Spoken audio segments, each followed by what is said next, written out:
In this video, I want to demonstrate why Casper is going to end up getting a lot of new rubber parts. Even if Casper only had 50,000 miles, due to the age, it's going to need a bunch of new rubber parts, including in and around the engine. That's primarily due to heat.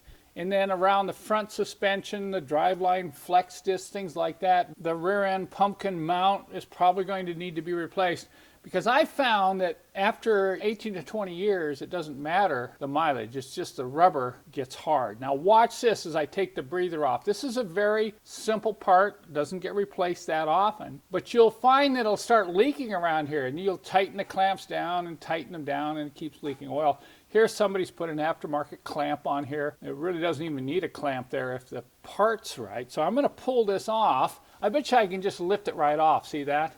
The clamp isn't even effectively grabbing the rubber and holding it to the valve cover. We'll loosen up this clamp and I'll pull this off.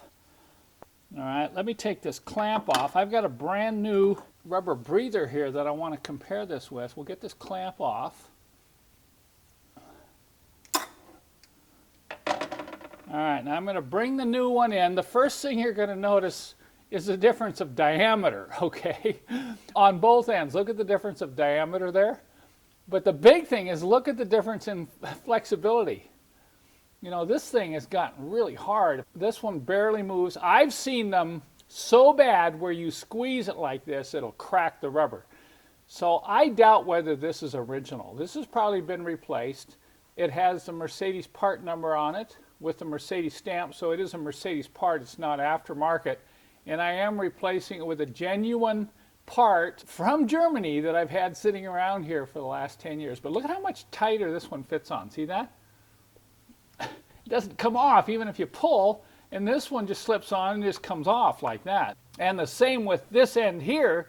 You can see why a clamp was needed. Now when I install this, let me get the clamp on here. I'll put it up a little bit high. We'll push this on, and as I push it on, I'll squeeze the clamp out,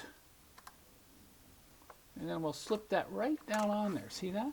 Now I'm going to twist a little bit to line up, and when I install the breather tube,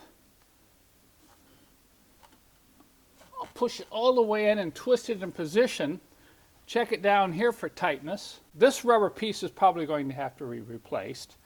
And probably the rubber piece that's going into the turbo inlet elbow is all hard too. But that's not where it ends. So this just gives you an idea. Now see, this holds in real tight, so I don't need a clamp here unless I have excessive engine blow-by. That's going to be just fine like that. But the next thing I'm going to replace is the rubber gasket on the oil filter cap. These get hard. Sometimes you'll find them so brittle that they'll crack when you take them out. And I'm going to obviously replace the valve cover. I get my finger down in here and it's hard. When you have a hard valve cover, you probably can assume that it has been changed in a few years. So this is going to need a valve adjustment. We'll pull this valve cover off, do the adjustment, do an inspection of the camshaft, check some other things out, chain stretch and so on. But I'll start going around the engine now checking all rubber parts, hoses, both fuel hoses and coolant hoses, radiator hoses, check all these for stiffness, and we're going to replace any bad rubber parts that we find.